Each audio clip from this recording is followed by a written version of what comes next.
நான் ஜெபிக்க வேண்டும், எதற்காக ஜெபிக்க வேண்டும், கற்றுத்தாரும் ஆவியானவரே. ஆமென் சொல்லுங்க. ஹல்லேலூயா. தேவனுடைய பிள்ளைகளே, ஆவியானவர் உனக்குள் வாசமாய் இருக்கிறபடியினாலே, தேவனுடைய ஆவியானவரை பெற்றுக் கொண்டிருக்கிற கர்த்தருடைய பிள்ளையே, நீ சாதாரணமான ஜனம் அல்ல, நீ விசேஷித்த ஜனம். ஹல்லேலூயா. ஆமென். புஸ்தகத்தில் எழுதி வச்சு ஜெபிக்கிற ஜெபம் இல்லைங்க, பேப்பர்ல 10 வருஷமா எழுதி வச்ச ஜெபம் இல்லைங்க. நீ பரிசுத்த ஆவியில நிரம்பி அபிஷேகத்தில் நிற்கும் போது தானா ஜெபம் வரும். ஓ நாவில கர்த்தர் வார்த்தையை போடுவார், இருதயத்தில் வார்த்தையை தருவார்.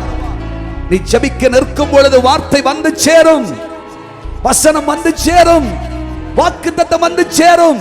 நீ ஜெபிக்க ஜெபிக்க ஜெபிக்க ஜெபிக்க ஜெபிக்க ஜெபிக்க கர்த்தராகிய தேவன் உன்மேல் பிரசன்னமாகி உன் களைப்பை மாற்றி, உன் சோர்வை மாற்றி, உன் அசதியை மாற்றி, நீ ஜெபிக்க ஜெபிக்க ஜெபிக்க சிங்கங்களின் கர்ஜனைகளை கர்த்தர் மாற்றி, நீ ஜெபிக்க ஜெபிக்க ஜெபிக்க கட்டுகளை காவல்களை கர்த்தர் உடைத்து, நீ ஜெபிக்க ஜெபிக்க ஜெபிக்க ஜெபிக்க திறந்த வாசலை உனக்கு முன் வைத்து கர்த்தராகிய தேவன் உனக்கு செய்யும் காரியம் அது பெரிதாயிருக்கும்.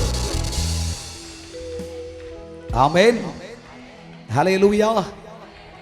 அதனால தேவ சமூகத்தில் முறையிடுவதை, ஜெபிப்பதை விட்டுவிடாதிருங்கள்.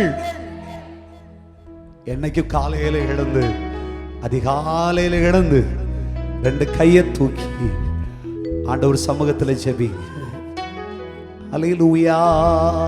எப்படி நான் ஜெபிக்க வேண்டும், எதற்காக ஜெபிக்க வேண்டும், கற்றுத்தாரும் ஆவியானவரே.